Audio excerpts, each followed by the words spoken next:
Welcome sa Tagalog Manhwa Recap. Ilang sandali pa ay nagtanong si Alchemist mo kung gagabayan raw ba talaga siya ni Guild Leader Leon na mag-refine ng Tier 4 pill. Sumagot naman si Zhang Zuan ng oo at kailangang sundin daw ng maayos ni Alchemist mo ang mga instructions niya. Nagtanong naman si Alchemist mo kung kailangan pa raw ba nilang magsuot ng anti-explosion suit. Sumagot naman si Zhang Zuan na hindi na kailangan. Napasabi naman si Alchemist mo na ang tao daw na ito ay nakagawa na ng lahat ng uri ng milagro kaya kapag tumanggi pa raw siya ngayon siguradong pagsisisihan niya raw ito habang buhay. Kaya kahit delikado pa raw na mag-refine ng Tier 4 pill kapag nagtagumpay daw sila rito siguradong magkakaroon din daw siya ng malaking improvement sa kanyang alchemy skills. At sinabi ni Zhang Zuan na magsimula na raw sila. Sa labas naman ay nagtanong si Master Jiang Chen kung sa tingin daw ba ni Alchemist Hong magtatagumpay yung dalawa. Sumagot naman si Alchemist Hong na hindi niya raw alam, kung ibang tao daw ito masasagot niya raw ngunit ang Guild Leader Liu daw na ito ay imposibleng mahulaan kahit gumamit pa siya ng logic.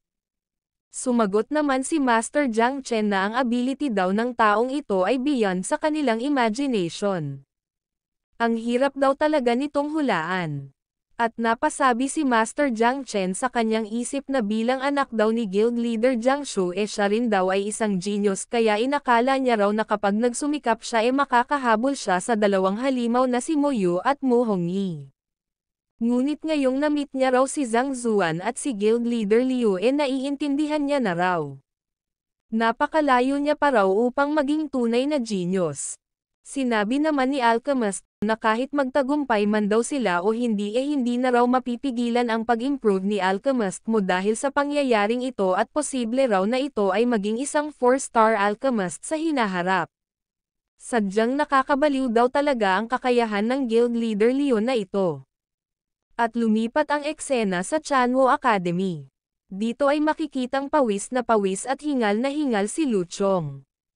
Ito na raw ang pang-apat na training niya. Sinabi daw ni Teacher Leon na maaabot niya raw ang limit ng kanyang lakas matapos ang pang-5 training at mawawalan na rin daw ng epekto ang medicine. Pagkatapos daw ng ilang training na nagawa niya talaga rong pahina ng pahina ang epekto ng medicine ngunit kapag umayon daw ang lahat maaabot niya raw ang Tongshan Peak Realm pagkatapos ng ika-5 training. Ngunit malayo pa raw bago niya maisakatuparan ang kanyang paghihiganti. At gusto raw ni Teacher Leon na kalahati lang ng poison powder ang gamitin niya pagkatapos ng 5th training ngunit dahil sa kaunti lang daw ang magiging epekto nito sa pang-5 training dadagdagan niya raw ba ang dosage. Kung hindi raw ito gumana, gagamitin niya raw ang lahat ng poison powder. Kailangang makapaghiganti na raw siya. At binuhos niya na nga ang lahat ng poison powder. At makikitang namimilipit na siya sa sakit. Ngunit iniisip niya ang nangyari sa kanyang pamilya kaya kailangan niya rong tiisin ito upang siya ay makapaghiganti. Kaya kailangan na mabuhay daw siya. At makikitang ang natapos na ang epekto ng poison powder. Sa kabilang dako naman ay lumabas na sila Zhang Zuan. At napatanong si Alchemist Hong kung ano raw ba ang resulta. Sumagot naman si Alchemist mo na nagtagumpay daw sila na siya namang ikinagulat ng dalawa at napasabi si Alchemist Hong na nakagawa daw ng milagro si Guild Leader Liu sa pamamagitan lang ng taglay niyang kaalaman sa medicine. Napasabi naman si Alchemist mo sa kanyang isip na pagkatapos daw nilang mag-refine ni Guild Leader Liu masasabi mo raw talaga kung gaano kalalim ang pagkaintindi nito sa alchemy. Hindi raw ito maaabot sa pamamagitan lang ng kaalaman sa medicine. Napasabi naman si Zhang Zuan na ngayong tapos na raw nilang refine ang frost medicine wala na raw siyang gagawin pa rito. Ang dalawa na raw ang bahala sa pill na ito. Makalipas ang ilang sandali ay binigay niya na kay Muzuking ang isa at kay Zhao Yan naman ang isa. At lumipas ang isang araw. Nang naglakad si Zhang Zuan sa academy ay nakasalubong niya si Meng Thao at sinabi nito na higit 2 oras na raw na hinihintay ni Teacher Sun Cheng si Teacher Liu. Napasabi naman si Zhang Zuan sa kanyang isip na hindi raw ba't si Sun Cheng ay si Mu Hongyi, bakit daw ba siya hinahanap nito? Ganyan ka ka-free, Sambit naman ni Zhang Zuan nang makita niyang umiinom ng tsaa si Mo Hongyi at nagtanong kung bakit may oras daw ito upang hanapin siya. Free. Sambit naman ni Mo Hongyi at napasabi sa kanyang isip na ginugol niya raw ang lahat ng oras niya sa kanyang classroom upang makapasa sa 2-star exam, ni hindi nga raw siya umaalis sa lugar na yun tapos mayroon pa siyang 8 hanggang 10 oras na klase araw-araw upang mag-build ng relationship sa mga mag-aaral. Samantalang ang tao daw na ito ay parang nagbabakasyon lang. Ni hindi nga raw umaabot ng 1 oras ang pagpapakita nito rito sa academy tapos loyal pa rin sa kanya ang kanyang mag-aaral, kabaliwan daw ito. At pinaliwanag na nga ni Mo Hongyi ang kanyang sadya. Minit ko si Zhang Zuan, pagtataka naman ng ating bida. At sinabi niya kay Mo Hongyi na tumigil na raw ito sa pagbibiro. Paano niya raw minit ang sarili niya? At kung ito raw ay posible hindi niya rin daw ito tatanggapin. Sinabi naman ni Mo Hongyi na wala naman daw kasing nagsabi kay Zhang Zuan na magpaka-high profile siya ng ganito. Sinabi daw nito na magdi-disguise lang siya bilang isang normal teacher ngunit ito raw ay naging guild leader ng Physician Guild at ang mag-aaral pa raw nito rito ay kinalaban ang sinasabing mag-aaral ni Master Zhang Zuan. Kaya imposible daw na hindi siya mapansin ng mga tao. Kaya siya raw ang nagdulot ng gulong ito sa kanyang sarili. At sinabi ni Mo Hongyi na sige-sige tumigil na raw sila sa pagbibiro. Alam niya rin daw na hindi papayag si Zhang Zuan dito. Ganun pa man base daw sa behavior na pinapakita ng principal, kapag hindi raw nagawa ni Mo Hongyi ang pinapagawa nito siguradong personal daw nitong pupuntahan si Zhang Zuan at magiging awkward daw pag tinanggihan iyon ni Zhang Zuan. Pag-usapan na lang daw nila ang ibang bagay. Sa tingin niya raw malapit nang umabot sa 4 na po ang trust level ng mga mag-aaral sa kanya. Kaya gusto niya na raw bumalik sa guild sa lalong madaling panahon nang matapos na ang exam na ito. At nakita niya raw na mukhang pinagkakatiwalaan daw ng husto si Zhang Zuan ng kanyang mga mag-aaral kaya siguradong matagal na raw lumagpas sa 4 na po ang trust points ng mga ito kaya bakit hindi na lang daw ito sumabay sa kanya. Kapag naipasa na raw nila ang exam na ito malalaman na raw ng public na si Zhang Zuan at Liu Cheng ay iisa kaya makakatakas na raw si Zhang Zuan sa awkwardness ng double identity niya na ito at hindi na rin daw magkakaroon pa ng rason upang maglaban ang kanyang mga mag-aaral. Sumang-ayon naman si Zhang Zuan dito at napasabi sa kanyang isip na binigyan daw sila ng instructions ng Instructors Guild na abutin ang lagpas 4 na po na trust points sa loob ng 10 araw ngunit iyon daw ay time limitation lang sa kanila.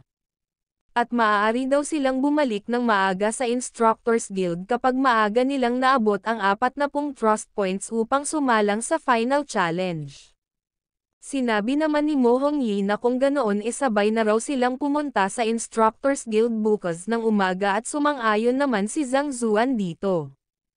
Napaisip naman si Zhang Zuan kung ano na raw ba ang nangyayari sa training ni Lu Chong, titingnan niya raw ito mamaya at nagbuhos siya ng tsaa.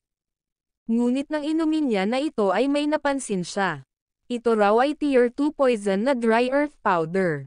Sino naman daw ang naglagay nito sa kanyang tsaa? Ngunit ito raw ay hindi lethal kaya para saan daw ba ito?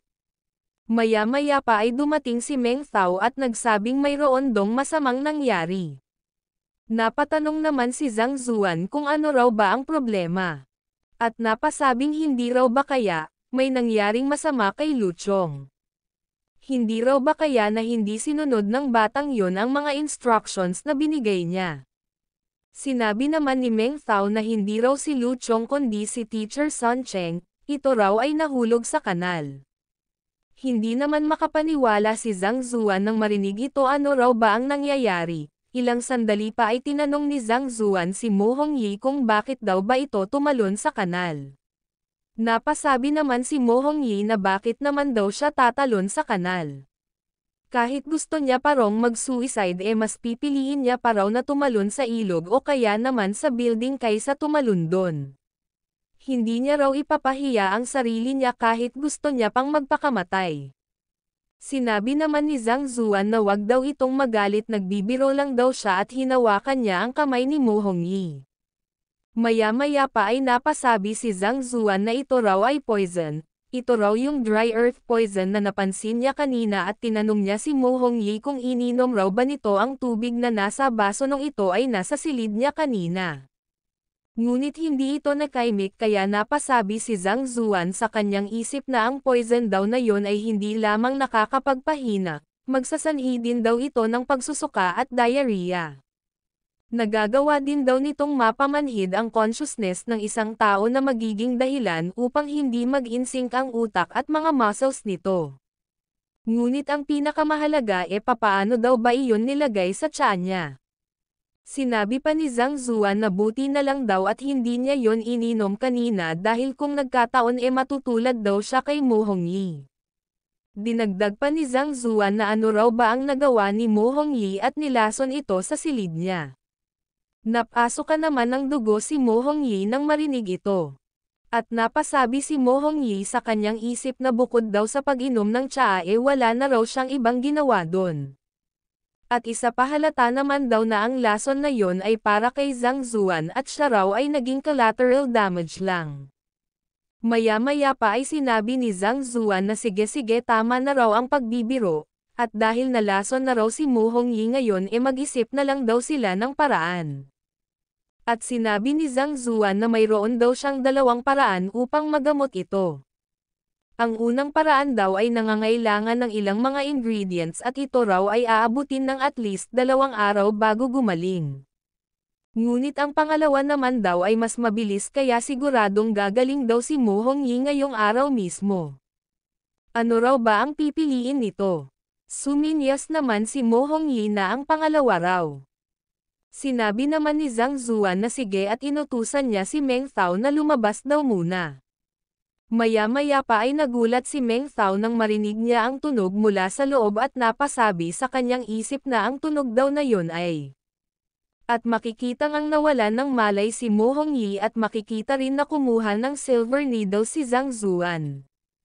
Ilang sandali pa ay lumabas na si Zhang Zuan at inutusan niya si Meng Thao na kumuha ng 2 tao upang bantayan si Mo Hongyi, magigising daw ito pagkatapos ng 2 oras.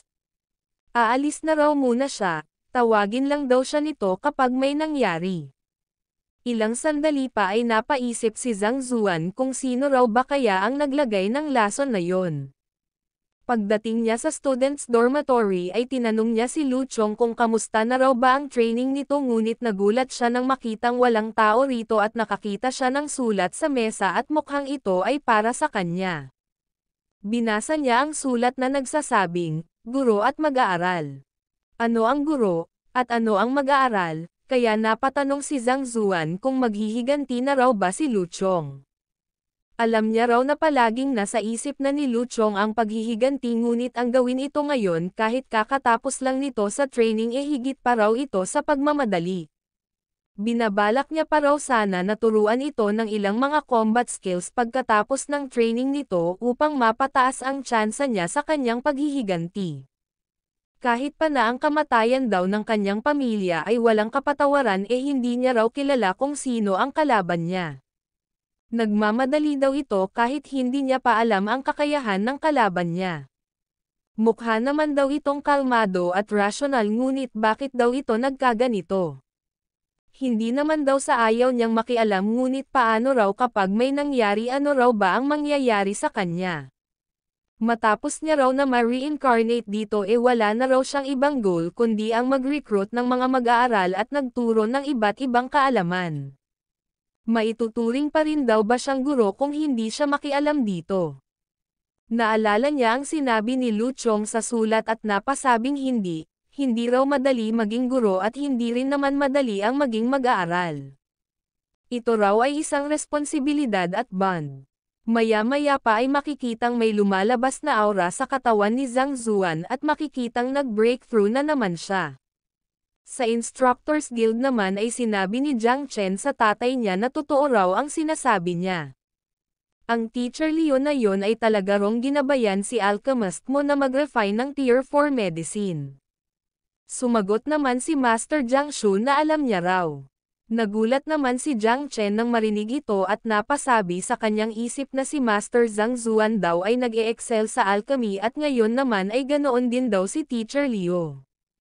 Bigla na lang daw nawala si Zhang Zuan dahil sa exam at bigla naman daw lumataw si Teacher Liu.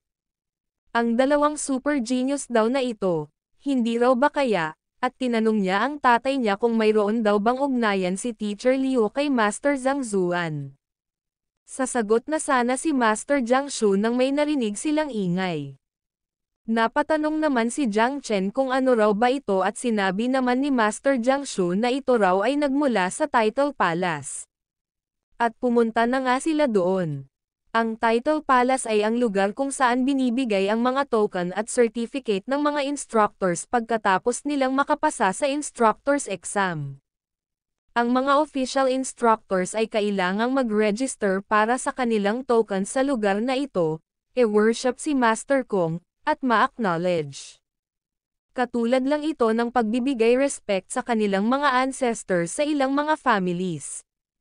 Napatanong si Master Jiang Shu kung ano raw ba ang nangyayari at napatanong naman si Jiang Chen kung ano raw ba ang nangyayari sa mga tablets. At makikitang ang nagra-rumble ang mga tablets. Nagulat naman si Master Jiang Shu nang makita ito. Maya-maya pa ay sinabi ng isa na tumingin daw si Master Jiang Shu sa kanyang likod. At makikitang ang pati ang statwa ni Master Kong ay nagba-vibrate din. Napaluhod naman dito si Master Jiang Shu at napasabing ito raw ay, si Master Kong daw ay tumatanggap ng Chosen One na siya namang ikinagulat ni Jiang Chen at ng iba pa. Sinabi pa ni Master Jiang Shu na oo dahil ang abilities daw nila ay napakataas. Hindi raw kayang ma-determine ng normal exam ang kanilang skill level. Ito raw ay katulad kay Master Hong na nagtayo ng Instructors Guild. Sino raw ba kaya ang nag-take ng exam na umabot sa level ni Master Kong? Ang tao raw na mayroong lahat ng uring pagkaintindi sa nature at ina-acknowledge ng mundo ay automatic daw na maa-appoint bilang instructor at ito raw ay ang tinatawag na The Chosen One.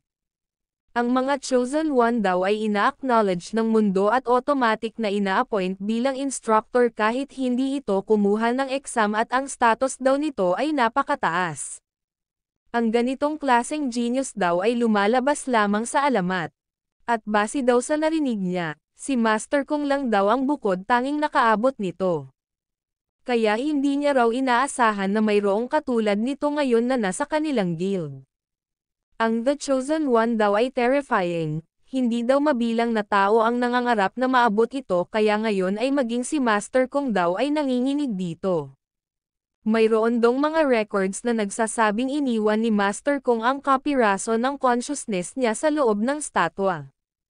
At kung mayroon daw itong magustuhan na maging disciple niya ay mag-tremble daw ang statwa.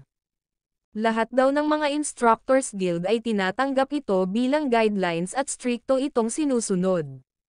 Sa kasamaang palad, wala dong ganitong pangyayaring naganap sa loob ng ilang taon. Nagpapahiwatig lang daw ito na wala pa rong kahit na isa na nakakuha ng acknowledgement ni Master Kong at kahit kailan wala pang kahit na isang naging mag-aaral niya.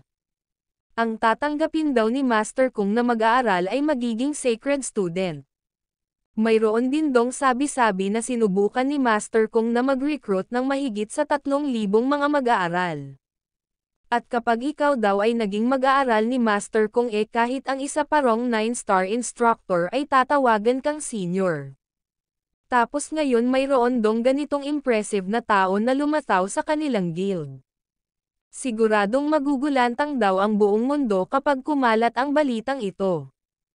At napatanong si Master Jiang Shu sa kanyang isip kung sino raw ba kaya ito. Ito raw ba ay si Mo Hongyi o si Zhang Zuan? At lumipat ang eksena sa Chanwo Academy. At dito ay nagtataka si Zhang Zuan sa aura na lumalabas sa kanya. Ito raw ay hindi spiritual aura at hindi rin naman true aura. Ito raw ba kaya ay energy mula sa Mingli Realm, nag-improve daw ba kaya ang mentality niya? Kaya sinukat ni Zhang Zuan ang lakas niya. Ngunit nagulat siya nang makitang 1.0 lang ang nadagdag sa mentality niya. Ang akala niya raw nag-improve na raw siya na husto ngunit 1.0 lang daw pala ang nadagdag. Kaya nadismaya si Zhang Zuan. Mas maigi pa raw dito ang golden page dahil 5.0 ang nadagdag sa kanya. Maya-maya pa ay hinawakan ni Zhang Zuan ang mesa at nagulat siya nang mag-flash sa utak niya ang origin nito. At napasabi si Zhang Zuan na ito raw ay ang Eye of Truth. Sa pagkonsom daw ng kanyang mentality, magkakaroon na raw siya ng kakayahan na magamit ang Eye of Truth upang ma-observe ang nature ng mga bagay maging ang mga strength, weaknesses, combat skills at spells ng mga ito ngunit ito raw ay maaabot lang kapag ikaw ay naging 6-star instructor pataas kaya ano raw ba ang nangyayari? At maya-maya pa ay nagulat na naman siya. At makikitang ang si Zhang Zuan ay napunta sa isang espasyo at napatanong kung ito raw ba ay sa utak niya. Maya-maya pa ay lumataw si Master Kung at sinabi niya kay Zhang Zuan na kung ito raw ba ay kukunin niyang mag-aaral, tatanggapin niya raw ba ito, na siya namang ipinagtaka ni Zhang Zuan at napasabi sa kanyang isip na ito raw ay kalokohan. Sa tulong daw ng Library of the Heavenly Path kaya niya rong makita ang lahat ng mga flaws at problems. Hindi niya raw kailangan ng guro. Ni kaya daw bang makipag-compete ng isang 4-star o 5-star instructor sa Library of the Heavenly Path. Kaya tinanggihan ito ni Zhang Zuan. At sinabi sa kanyang isip na isa pa ang matanda daw na ito ay basta-basta lang na pumasok sa utak niya kaya hindi niya raw alam kung mabuti daw ba ito o masama.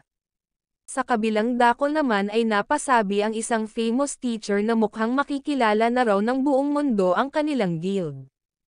Sumang-ayon naman dito si Master Jiang Shu at napasabi naman si Jiang Chen na ito raw ay impressive. Matagal na rong wala si Master Kung ngunit ngayon ay nagre-recruit na naman daw ito. Maya-maya pa ay makikitang nag-crack na ang statwa ni Master Kung na siya namang ikinagulat ng tatlo at ng iba pa. Napatanong naman si Jiang Chen sa kanyang ama kung ano raw ba ang nangyayari. Sumagot naman si Master Jiang Shu na sinubukan daw ni Master Kung na mag-recruit ngunit mukhang ito raw ay na-reject. Hindi naman makapaniwala si Jiang Chen dito at napasabing ayaw maging student ni Master Kung ang tao na yon, ito raw ay ignorance. At napasabi si Jiang Chen sa kanyang isip na nag-tremble daw ang statwa ni Master Kung na nangangahulugang gusto niyang kuning mag-aaral ang taong yun at ang crack daw ay nangangahulugang si Master Kung ay ni-reject. Kahit pa raw si Master Kung ang pinaka-reputable na teacher na nabuhay hindi niya raw napilit ang taong yun kaya, sa kabilang dako naman ay nakabalik na si Zhang Zuan. Napatanong si Zhang Zuan kung iyon daw ba ay illusionary spell. Lumingon-lingon siya at tiningnan ang kanyang mga kamay at napasabing hindi, wala wrong formation dito.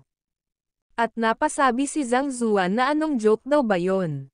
Kung gusto raw siyang kuning mag-aaral ng taong yon at least nagpakilala man lang daw sana ito.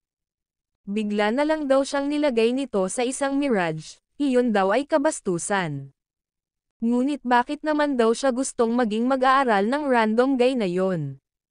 Sa kabilang dako naman ay napasabi si Master Jiang Shu na ang pag-recruit daw ni Master Kung ay isang malaking bagay. At kahit sino raw magiging masaya kapag nakuha ang honor na ito ngunit ang tao daw na yon, ni-reject daw nito si Master Kung nang walang hesitation. Napasabi naman ang isa na ito raw ay magandang balita ngunit dahil sa ni-reject daw ng taong yon si Master Kung ano raw ba ang nangyayari. Sumagot naman si Master Jiang Shu na hindi niya rin daw alam.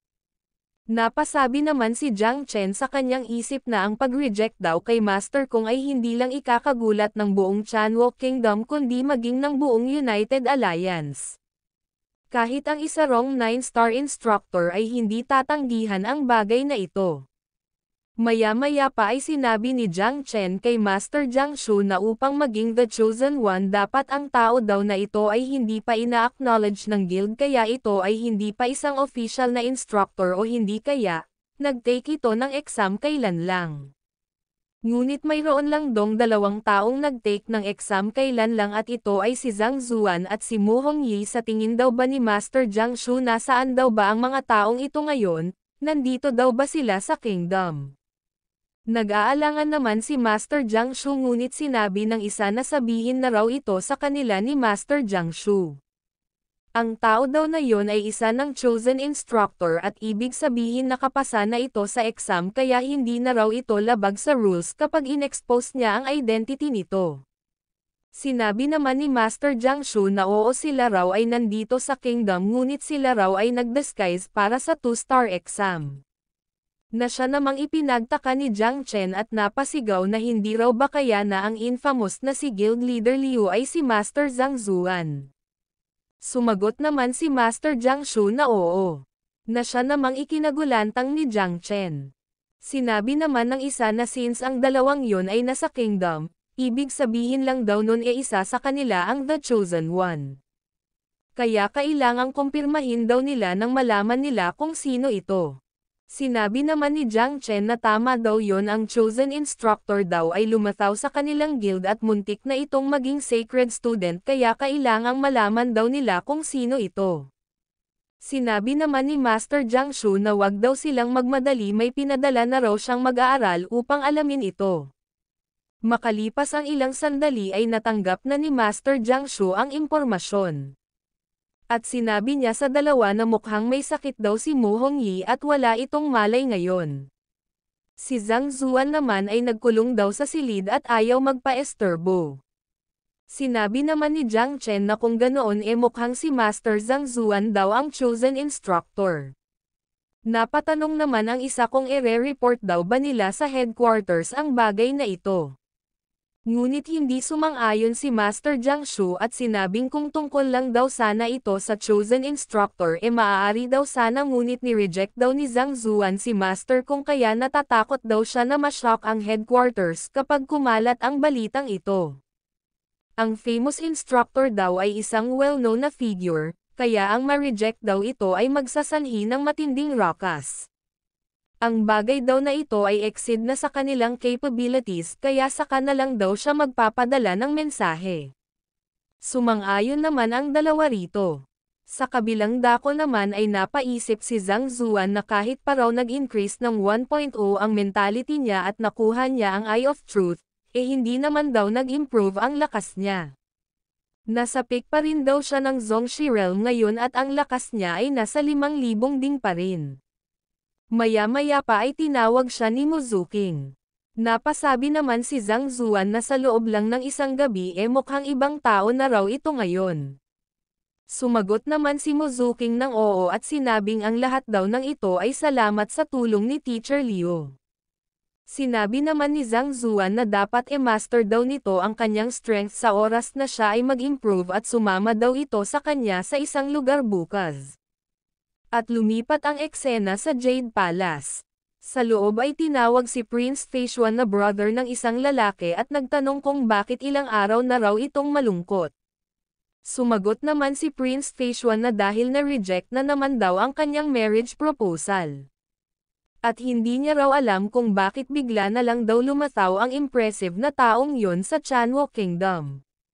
Nagtanong naman si Lin Lang kung si Zhang Zuan daw ba ang tinutukoy ni Feishuan. Sinabi naman nito na oo narinig niya raw na mayroong malaking potential si Master Zhang Zuan at nalampasan na raw nito si Mo Hongyi. Sumagot naman si Lin Lang na ano raw ba ang special sa maliit na potential ng taong yon. Ito raw ay isa lamang Zhongxi beginner. Dapat na nahimik na lang daw ito sa Chanwo at hindi na nagsanhi pa ng ruckus. Sumagot naman si Feishuan na totoo daw yon ngunit mayroon parong isa. Ito raw ay ang bagong appointed Physician Guild leader ng Physician Guild na si Liu Cheng. At mukhang ito raw ay teacher sa Chanwo Academy.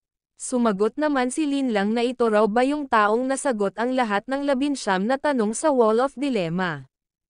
Totoong ito raw ay isang genius ngunit ito raw ay isa lamang Tongshan beginner madali lang daw itong durugan kaya balewala daw yon.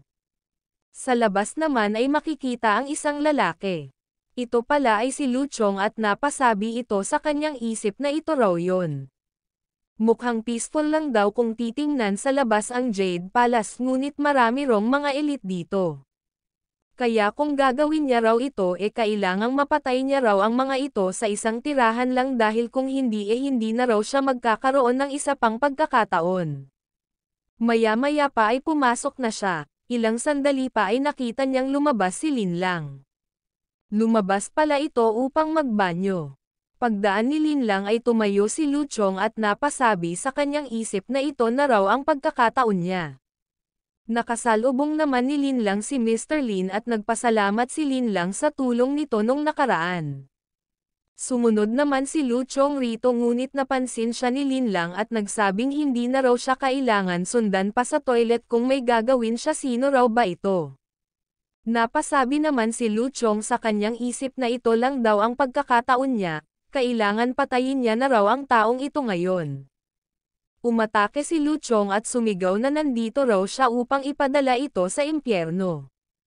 Napamura naman dito ang taing-tae na si Linlang. At makikitang ang nawasak ang dingding sa atake ni Luchong ngunit nakaiwas naman si Linlang at nagulat siya nang makitang ang cultivation ni Luchong ay nasa Middle Zongshi na. Napamura siya at nagsabing ang lakas naman daw ng loob ni Luchong na atakehin siya dito sa kingdom. Tatapusin niya raw ang buhay nito gaya ng hinihiling nito at sumugod na siya. Sumagot naman si Luchong na hindi pa raw nila alam kung sino ang matatapos. At nagpang-abot na nga ang atake ng dalawa. Napasukan naman ng dugo si Linlang at nagsabing ang lakas daw na ito ay lagpas na sa Middle Zongshi. At makikitang ang tumilapon si Linlang.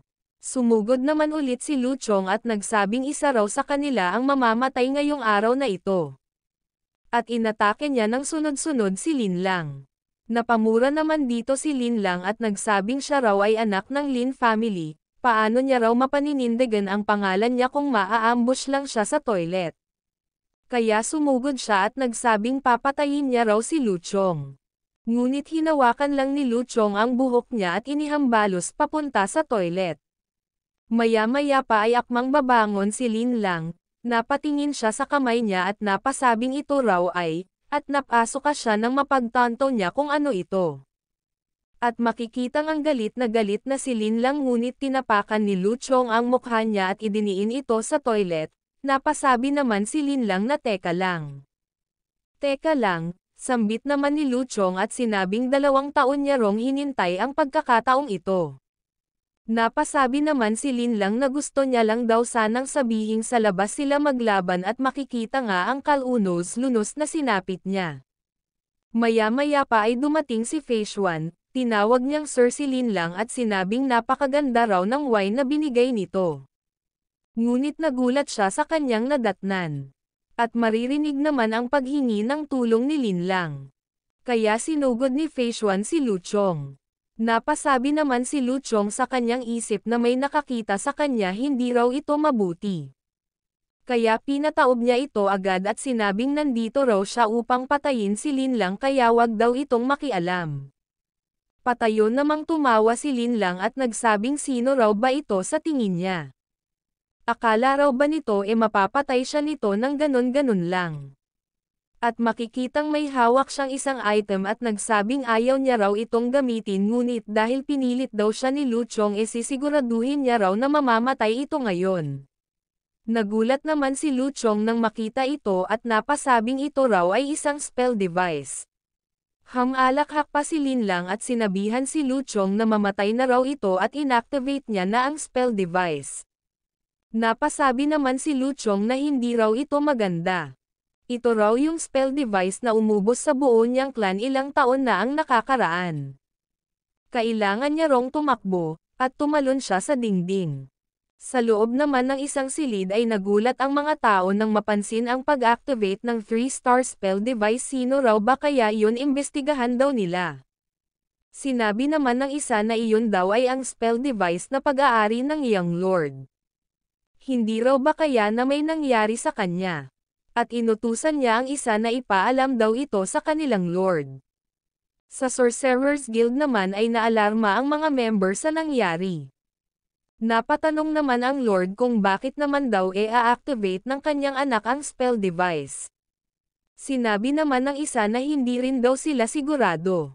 Sinabi lang daw sa kanila ng Young Lord na pupunta ito sa toilet at bigla na lang daw nitong inactivate ang spell device doon. Toilet, sambit naman ng Lord at sinabing umasa daw sila na ayos lang ang kanyang anak dahil kung hindi isasama niya rin daw silang mamatay. Ilang ay natagpuan na ng mga tauhan ang lugar kung saan naroroon si Lin Lang.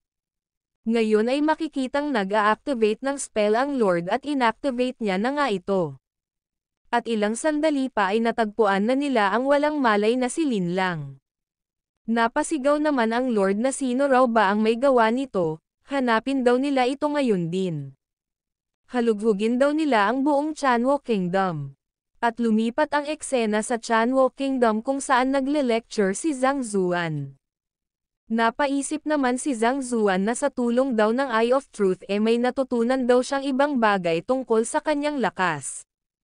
Nung ginabayan niya raw si Meng Thao at ang iba pa ay kinailangan niya raw ang tulong ng Library of the Heavenly Path upang makita ang kanilang mga weaknesses at tama ito ngunit ngayon ay kailangan niya lang daw na i-consume ang kaunting bahagi ng kanyang mentality upang matukoy ang problema at mabigyan ito ng wastong solusyon.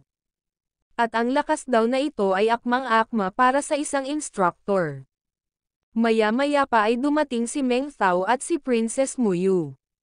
Napatanong naman si Zhang Zuan kung ano raw ba ang sadya nito. Sinabi naman ni Mo Yu na hindi raw ba't sinabi ni Teacher Leon na bibisita siya sa Royal Palace nung nakaraan, pinapapapunta daw siya doon ng tatay niya. At sinabi ni Mo Yu sa pamamagitan ng sound transmission na gusto daw ng tatay niya na humingi ng tawad dahil sa pagsekreto nito sa naging duel sa pagitan ni Mo Zuking at Zhao Ya. Sumang-ayon naman si Zhang Zuan dito at napasabi sa kanyang isip na wala daw siyang idea kung saan pumunta si Lu Chong at mukhang busy daw ngayon sa training si Zhao Ya kaya wala daw siyang gagawin dito sa ngayon. Sinabihan niya rin daw si Mo Zuking na sumama sa Instructors Guild bukas para sa final exam at ngayon ay libreng-libre daw siya kaya mukhang ito na raw ang pagkakataon niya na madagdagan ang knowledge niya sa Royal Library. Ilang sandali pa ay inihatid ni Mo Yu si Zhang Zuan sa Royal Library. Sa kabilang dako naman ay kasalukuyang pinaghahanap ng Lin family si Lu Chong. Napasabi naman si Lu Chong sa kanyang isip na naging maingat daw siya upang hindi ma-expose ang mukha niya nung pumasok siya sa Jade Palace. Naitago niya rin daw ng maigi ang sarili niya pagtakas niya kaya paano raw siya nasundan ng mga ito. Hindi raw maaaring magpatuloy ang ganito. Hindi naman daw siya maaaring pumunta doon sa academy dahil baka madamay daw ang mga guro at mga mag-aaral doon at hindi rin daw siya maaaring pumunta sa city dahil madali lang daw siyang mahuhuli doon. Kaya saan daw ba siya dapat pumunta upang hindi siya matunton ng Lin family? Tama, mayroon dong isang lugar at yon daw ay ang Chanwo Palace. Nung ma-annihilate daw ang buo niyang clan ay hindi raw ito nalaman ng Instructors Guild kaya imposible daw na walang kinalaman ang royal family sa nangyari. Siguradong magkasabwat daw ang mga ito kaya dito na lang daw siya magtatago sa loob ng Royal Palace. At lumipat ang eksena sa backyard ng Chanwo Palace. Nagtanong naman ang king kung pumunta raw ba si Guild Leader Liu. Sumagot naman si Mo Yu na ito raw ay nasa library ngayon. Napabuntong hininga naman ang king dito at napasabing di bale na lang daw. Hahayaan niya na lang daw na tadhana na ang magtakda at kung ayaw daw itong ipagkaloob ng tadhana wala raw siyang magagawa. Na-weirdohan naman si Mo Yu dito. Nagtanong naman si Mo Yu kung ang Lin family daw ba talaga ang Lamason sa Kingdom Beast may balita na raw ba rito. Sinabi naman ng king na mayroon dong total na 7 eunuchs ang involved ngunit nagpakamatay daw silang lahat nang simulan niya ang investigasyon. At pinaliwanag pa nga ng husto ng king ang tungkol dito. Kaya hinanap na lang daw nila kung saan nagmula ang poison. Sinabi naman ni Mo Yu na ang poison hall lang daw ang mayroong ganito kalakas na lason. May ugnayan daw ang Lin family sa Red Lotus City at pumunta pa nga raw dito sa kingdom ang Medicine King nung isang araw. Sinabi naman ng king na oo napakarami daw ng mga coincidences. Nagpadala na rin daw siya ng tauhan upang imbestigahan ang bagay na ito at talagang may kinalaman daw ang Lin family dito. Sinabi naman ni Moyo na kung ganoon ano na raw ba ang gagawin nila ngayon. Sinabi naman ng King na kahit nasa Jizen Realm na raw ang King Beast ngayon nasa likod naman daw ng Lin family ang Xuanyuan Kingdom. Kaya hindi raw nila maaaring labanan ang Lin family sa ngayon. Sinabi naman ni Moyo na oo gaya daw ng Lu family wala daw silang magagawa tungkol dito. Napasabi naman ang King na kahit hindi raw royal family ang Lu family may solid business at foundation naman daw ang mga ito ngunit kahit na ganoon na-annihilate daw ng Lin family ang lahat ng 137 katao sa isang gabi lang. Palagi niya rong naaalala ang insidenteng iyon. Sinabi naman ni Moyo sa kanyang ama na hindi niya raw ito kasalanan. May token daw mula sa Xuanyuan Kingdom ang Lin family nung panahon na yun at sinabing ito raw ay order galing sa prince. Sila raw ay isa lamang tier 2 na kingdom kaya hindi raw sila maaaring tumanggi. Sinabi naman ng king na alam niya raw yun at wala daw talaga silang magagawa doon. At yun daw ang dahilan kung bakit gusto niyang mapalapit si Moyo kay guild leader Liu o kaya naman kay Zhang Zuan. Hanggat may kasal lang daw si Moyo kahit alin sa dalawang geniuses na ito siguradong hindi na raw maglalakas ng loob ang mga yon na guluhin sila. Maya-maya pa ay dumating ang isang guard. Napatanong naman ang king kung ano raw ba ang problema. Sinabi naman ng guard na pumunta raw ang 3 elder ng Lin family kasama ang ilang mga tauhan at nagsabing gusto daw nilang magpaliwanag ang royal family. Nagulat naman ang king dito at nagtanong kung ano raw ba ang ibig nitong sabihin. Sumagot naman ang guard na hindi niya rin daw alam.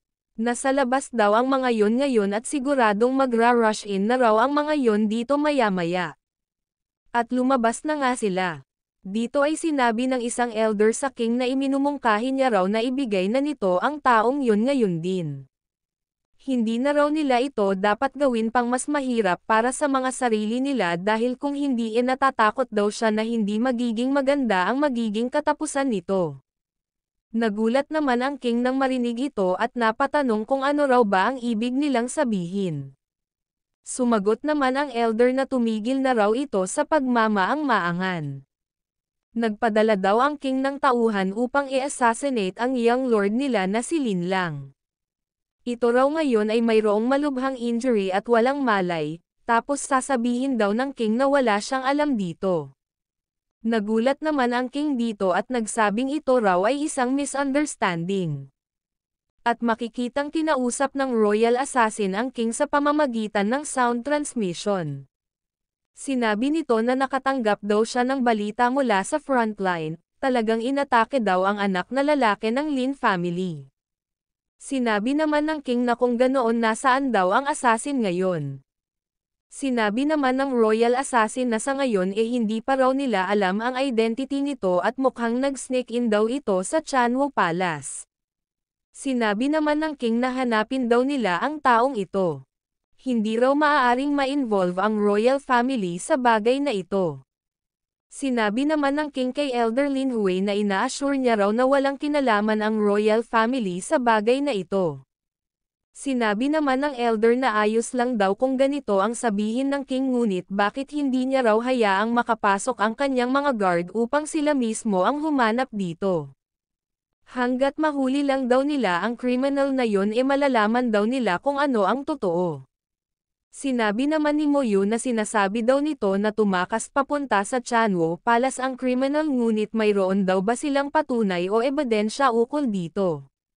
Sinabi naman ng elder na alam niya raw na itatanong nila ang bagay na ito. Siyempre mayroon daw silang ebidensya at tinanong niya ang Majesty kung alam daw ba nito kung ano ang beast na ito. Trivia. Ang beast na ito ay isang tracking rat. Ito ay isang unique na breed ng beast na mayroong napakatalas na pang-amoy. Hanggat mahuli lang nito ang amoy ng isang bagay kaya niya na itong sundan kahit gaano pa ito kalayo. Napasabi naman ang king sa kanyang isip na mas rare pa raw ang beast na ito kumpara sa spiritual stone. At ito raw ay rare maging sa Xuanyuan Kingdom. Hindi niya raw inaasahan na mayroong ganito ang Lin family at dinala pa nila ito rito. Sinabi naman ng elder na kung ganoon ina-assume niya raw na alam ng king ang tungkol dito. Hindi raw sila nag-aakos na nandito ang assassin, sadyang dito lang daw ito itinuro ng tracking rat. Hindi raw ba nagtitiwala ang king sa judgment ng beast na ito? Napasabi naman ang king sa kanyang isip na kung ito raw talaga ay isang tracking rat hindi raw maaaring i-reject niya ito. Sinabi naman ng elder na dahil sa sinabi na raw ng king na hindi siya nagpadala ng assassin gusto lang daw nilang hulihin ang criminal na umatake sa kanilang young lord. Hindi raw sila mangangahas na maghanap, ngunit kapag intentional daw sila na pinigilan ng king nangangahulugan lang daw yon na may itinatago siya. Napasabi naman ang elder na kung ang lion beast daw na yon ay patay na, magagamit niya raw sana ang pagkakataong ito upang i-force out sila. Upang ang royal family na naghari dito sa Chanwo Kingdom sa loob ng ilang daang taon ay maging parte na lang ng history. Ngunit imbes na mamatay ang beast nag-breakthrough pa raw ito. Kaya di-delay niya na raw muna ang plano sa ngayon. Mas mabuti raw na hindi muna siya magsanhi ng gulo hanggat hindi pa tapos ang kanilang preparasyon. Dahil kapag umatake daw ang beast na yon hindi raw makakadepensa ang Lin family kahit gumamit pa sila ng tier 3 na formation. Sinabi naman ng king na sige, wala raw talagang kinalaman ang royal family rito at malalaman daw nila ito mamaya kapag nahuli na ang criminal. Sinabi naman ni Moyun na kung ganoon kikilos na rin daw siya. At nagdesisyon na nga silang pumasok. Sa kabilang dako naman ay makikitang tumatakbo si Luchong. At ngayon ay nakarating na siya sa library, at napansin niyang walang spell dito. Maya-maya pa ay maririnig ang boses ng Lin family na paparating na rin. Kaya nagmadaling pumasok sa library si Luchong. At sinarado niya agad ang pinto. Maya-maya pa ay napansin niyang may tao sa loob. At makikita nga ang mga malalabong after images ni Zhang Zuan habang mabilis na hinahawakan ang mga libro na siya namang ikinagulat ni Luchong. Maya-maya pa ay sumigaw si Luchong na tumigil na raw ito sa pagiging sneaky at magpakita na raw ito. Maya-maya pa ay nagulat siya nang mapag-alaman niyang ito pala ay si Zhang Zuan. Nagtanong naman si Zhang Zuan na bakit daw ba ganito ang bihis ni Luchong. Hindi raw ba kaya na ang royal family ang kalaban nito? Maya-maya pa ay maririnig ang boses na nagsasabing palibutan daw nila ang library. Napamura naman dito si Luchong at napasabi sa kanyang isip na mukhang madadamay daw ang kanyang guro. Ilang sandali pa ay lumuhad siya at humingi ng tawad kay Zhang Zuan. Kasalanan niya raw ang lahat ng ito. Kung magkakaroon man daw siya ng pangalawang buhay at siya ay maging mag-aaral muli ni Zhang Zuan ay mananatili daw siya sa tabi nito habang buhay. At sumigaw na nga ang elder na lumabas na raw si Luchong, napapaligiran na raw nila ito. Maya-maya pa ay biglang bumukas ang pinto at makikitang aatake na si Luchong. Kahit mamatay pa raw siya hindi niya ito gagawing madali para sa kanila. Naglabas naman ng aura ang elder at sumugod na rin ito. Nang magkasalubong ang atake nila nagulat ang elder nang mapansin niyang walang combat skill si Luchong at umaasa lang ito sa lakas niya. Hinawakan niya ang kamay ni Luchong, tinwist, at nagsabing ito raw ay isang ignorant bastard na maliit daw nito ang Lin family. At ngayon ay makikitang tumilapon si Luchong. At ito ay bumagsak. Nagulat naman ang elder nang mapansin niya ang poison na nakadikit sa kanyang kamay at napasabing hindi raw ba kaya na poison master ang batang ito. Kung ganoon daw binigyan lang daw siya nito ng dagdag na rason upang patayin ito. At nagsabing tatapusin niya na raw ito. Ngunit sa oras na tatama na ang atake niya ay bigla na lang nawala si Luchong. Sinabi naman ng elder na sino raw ba ito, bakit daw ito nakikialam. Gusto rin daw ba nitong mamatay? At makikitang ang kinuha pala ni Zhang Zuan si Luchong. Maya-maya pa ay dumating ang king at sinabing itigil daw nila ito. Ito raw ay isa lamang misunderstanding. Ang tao raw na ito ay ang bagong appointed guild leader ng Physician Guild na si Liu Cheng. At sinabi naman ng king kay Zhang Zuan na ang tao daw na ito ay ang third elder ng Lin family na si Elder Lin Hui. Sinabi naman ng elder na ito raw pala si Liu Cheng ang bagong physician guild at nakasolve ng 19 na tanong. Nirerespeto niya raw ito kaya mahinahon daw siyang makikiusap na umalis ito. Kakalimutan niya raw ang ginawa nito ngayon ngunit kung hindi raw ito umalis hindi raw ito magiging madali. Paano kung ayaw ko? Sambit naman ni Zhang Zuan.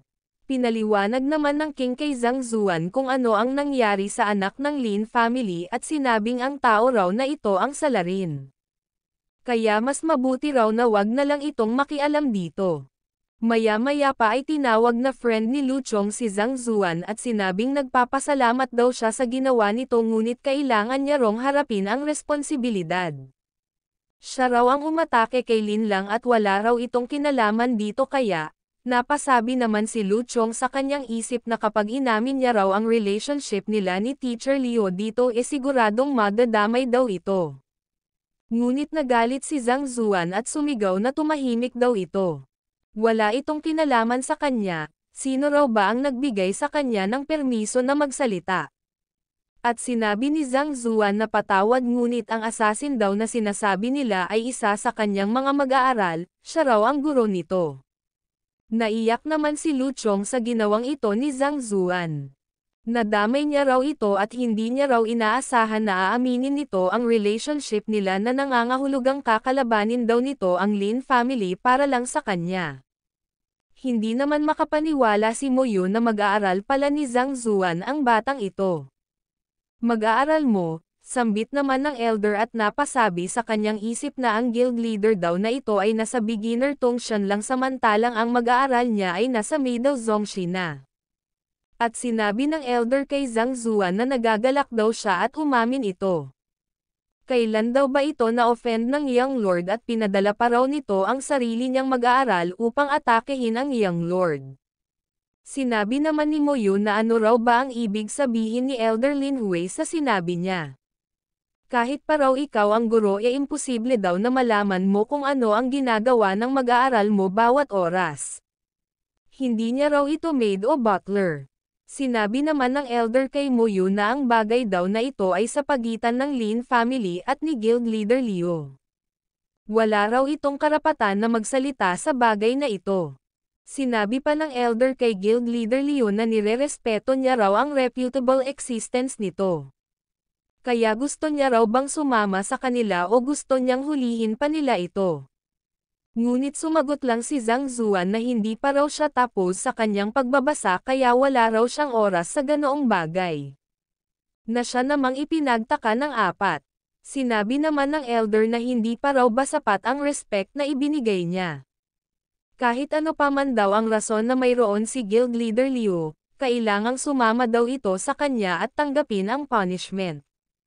Nang ahas daw itong saktan ang kanilang young lord kaya dalawang bagay lang daw ang pagpipilian nito. Ma-abolished ang kanyang kapangyarihan, o mamatay on the spot. Huwag daw siyang pilitin nito na gamitin ang kanyang mga kamay. Kahit siya pa raw ay guild leader ng Physician Guild, siya raw ay beginner Tongshan lang mas madali pa raw siyang patayin kaysa sa manok. Sinabi naman ni Lu Chong kay Zhang Zuan na nakakatakot daw ang lakas ng taong ito at naranasan niya raw ito ng first hand. Hindi raw uobra si Zhang Zuan dito. Napasabi naman si Mo Yu sa kanyang isip na hindi raw mahina si Zhang Zuan ngunit ito raw ay beginner Tongshan lang at kailan niya lang daw naabot ang level na ito kaya imposible daw na matalo niya si Elder Lin Hui. Ngunit sinabi lang ni Zhang Zuan sa elder na piliting gamitin ang kanyang kamay, kung ganoon subukan niya raw ito. Sinabi naman ng elder na kung ganoon, wag daw siyang sisihin nito kung ano ang mangyayari sa kanya at umatake na nga ito. Maya-maya pa ay makikitang nag-after image ng bahagya si Zhang Zuan at makikita ang isang itlog na nag-crack. At makikita nga ang kalunos-lunos na sinapit ni Elder Lin Hui. Hindi naman makapaniwala ang dalawa sa kanilang nasaksihan. At ginawa pa nga itong lesson ni Zhang Zuan kay Lu Chong. At tinanong niya ito kung naiintindihan niya raw ba. Sumagot naman ng oo si Lu Chong at sinabi naman ni Zhang Zuan na mabuti naman kung ganoon, ngayon subukan niya raw ito. Kinlaro naman ni Lu Chong kung tama ba ang narinig niya. Sumagot naman si Zhang Zuan na syempre kailangan dong patuloy na mag-practice ni Lu Chong upang mag-improve pa ang kanyang strength at experience. Kaya paano niya raw ito magagawa kung hindi niya ito susubukan sa ibang tao? At makikitang ang lumapit na si Lu Chong kay Elder Lin Hui. At tinadyakan niya ito. Maya-maya pa ay sumigaw si Zhang Zuan at sinabing bakit niya raw sinipa ang Elder. Sumagot naman si Lu Chong na hindi raw batyon ang sinabi niya. Sinabi naman ni Zhang Zuan na ang ibig niya rong sabihin gawin niya ito doon sa mga gustong lumaban. Ang tao raw na ito ay kalahating patay na kaya bakit niya raw ito gagawin dito. Sinabi naman ni Lu Chong na naiintindihan niya raw. At makikitang ang pinagbababasag ni Lu Chong ang mga itlog ng mga tauhan ng Elder. Hindi naman makapaniwala ang dalawa sa kanilang nasaksihan. Maya-maya pa ay nagpasalamat si Lu Chong kay Zhang Zuan. At nagulat si Zhang Zuan nang may lumabas na gintong libro. Gusto niya lang dong iligtas ang kanyang mag-aaral ngunit hindi niya raw inaasahan na ang pagpapasalamat nito ay makakagawa ng golden page. Ngunit ayos daw yon. Sa pamamagitan daw ng golden page na ito mapapasakan niya daw ang lahat ng knowledge na nakampile niya sa library kanina ngunit bago yon kailangang matapos niya raw munang makampile ang lahat ng mga libro doon. Maya-maya pa ay pinatayo ni Zhang Zuan si Lu Chong at sinabing ito raw ay kanyang mag-aaral at siya raw ang guro nito. Hanggat hindi raw magbago ang bagay na ito hindi raw siya manunood lang habang iniinsulto ang kanyang mag-aaral.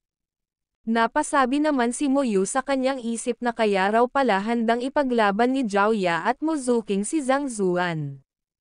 Ito raw pala ang tunay na ibig sabihin ng isang guro. Lagi daw siyang nagtataka kung bakit ipinaglalaban ng kanyang mga mag-aaral si Zhang Zuan. So ito raw pala ang dahilan, nirerespeto daw nila si Zhang Zuan mula sa kaibuturan ng kanilang puso. Napasabi naman ang king sa kanyang isip na kaya raw pala nakuha ni Guild Leader Liu ang tiwala ng mga mag-aaral kahit ilang araw pa lang ito sa Chanwo Academy. Ito raw ay isang bagay na hindi kayang gawin ng ibang mga instructors. Upang makuha ang puso ng iyong mag-aaral kailangang ipakita mo raw muna ang iyong puso sa kanila.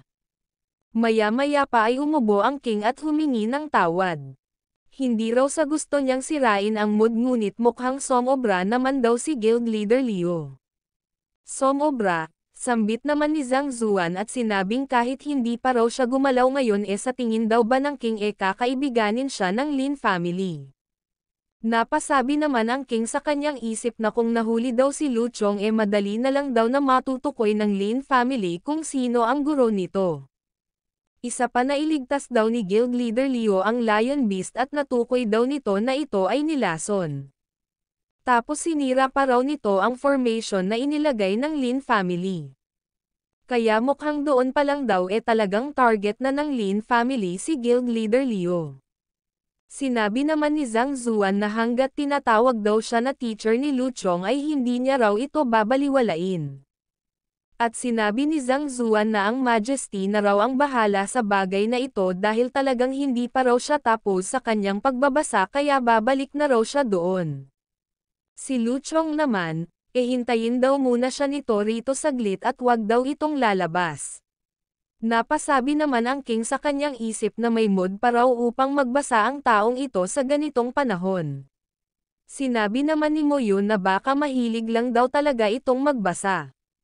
At sinabi naman ni Lu Chong na gaya daw ng inaasahan niya sa kanyang guro, palagi daw itong kalmado. At lumipat ang eksena sa mansyon ng Lin family. At dito ay makikitang nagtanong si Envoy Ranmo kung ano raw ba ang nangyari bakit naging ganito raw ang Young Lord pagkagaling sa Jade Palace. Sinabi naman ni Lord Lin na wag daw itong mag-alala, pumunta na raw ang Third Elder doon upang hulihin ang salarin makukuha na raw nila ang resulta maya-maya. Nagtanong naman si Elder Ranmo kung kamusta naman daw ang injury ng Young Lord. Sumagot naman si Lord Lin na ito raw ay malubha at medyo kakaiba. Hindi raw ito kayang gamutin ng mga normal na mga physician kaya pinatawag niya raw si Physician Mohong at nasa loob daw ito ngayon. Maya-maya pa ay lumabas na ang dating guild leader ng Physician Guild na si Physician Mohong. Nagtanong naman si Lord Lin kung kamusta raw ba ang young lord. Sinabi naman ni Physician Mohong na malubha daw ang injury nito at ito raw ay mula sa raw strength. Ngunit base raw sa kanyang judgment, ang sugat daw na mayroon si Sir Lin lang ay hindi normal, mukhang nalason din daw ito. Nagulat naman dito si Lord Lin at nagsabing hindi raw bakaya na ang umatake sa anak niya ay isa ring poison master. Dahil kung hindi, ang mga normal daw na mga poison ay hindi umiepekto sa mga Zhongxi elites. Sinabi naman ni Physician Mohong na tama daw yon ang poison daw na ito ay napaka-tricky. Hindi niya raw kilala ang poison na ito at sinubukan niya raw itong puwersahang tanggalin gamit ang kanyang aura. Ngunit sadyang mayroon dong halo na napaka-pure na aura sa poison at ito raw ay hindi nagpo-fuse sa ibang aura. Kaya maging siya raw ay nalason din. At makikitang ang bumagsak na ito. Maya-maya pa ay naalala ni Lord Lin na tama. Nandito daw sa Chanwo ang Medicine King na mula sa Red Lotus City at narito rin daw si Master Lao Shun na mula sa Poison Hall na kahapon lang dumating. Kailangang mapapunta niya raw ang mga iyon dito. Nagulat naman si Envoy Ranmo nang marinig ang pangalang Master Lao Shun hindi raw ba't ang master ng Poison Hall ay si, at sinabing hindi raw siya masyadong nag-e-interact sa Poison Palace ngunit may kilala daw siya doon na iilang mga tanyag na mga specialist. Though hindi niya raw maalala ang pangalan nito ngunit alam niya raw na hindi Lao Shun ang pangalan nito. Sinabi naman ni Lin na hindi rin daw siya sigurado sa eksaktong sitwasyon doon ngunit mukhang ang dating Poison Master daw ay namatay at ang mag-aaral nito ang pumalit. At ito raw ay pumunta sa Chanwo Kingdom upang i-escort ang isang big shot na taga rito. Ngunit kung ano man daw ang rason kung bakit ito nandito ito raw ay classified information kaya wag niya raw itong ipagsabi. Sinasabi niya raw ito kay Envoy Ranmo dahil sa relationship ng kanilang clan sa loob ng ilang henerasyon. Kaya dapat alam na raw nito kung ano ang dapat niyang gawin. Sumagot naman si Envoy Ranmo na wag daw itong mag-alala hindi niya raw ito ipagsasabi at napasabi siya sa kanyang isip na kailangan niya rong tanggapin ito. Ang Lin family daw ay isang malakas na grupo. Ni hindi raw siya makakasurvive kahit na isang araw lang kapag hindi niya ito tinanggap. Ilang sandali pa ay dumating na si Master Liaison at ang Medicine King. Sinabi naman ni Lao Shun na nagtataka daw siya kung bakit daw ba bigla na lang siyang ipinatawag ng Lord ng Lin family. Sinabi naman ni Lord Lin na ganito raw kasi ang nangyari. Ang anak niya raw ay na-infect ng isang deadly poison at maging si Physician Mohong daw ay hindi ito kayang gamutin kaya umaasa raw siya na matutulungan sila nito. Poison, sambit naman ni Lao Shun at sinabing bakit naman daw siya tutulong. Nainis naman dito si Lord Lin at napasabi siya sa kanyang isip na ang Lao Shun daw na ito ay ang master ng Poison Palace. Ito rin daw ay nasa Peak Zhongxi na kaya hindi niya na lang ito iinisin sa ngayon dahil baka lasonin daw nito ang lahat ng nandito sa yard. Sa kanya na lang daw ito aasikasuhin kapag na-resolve na ang problema niya ngayon.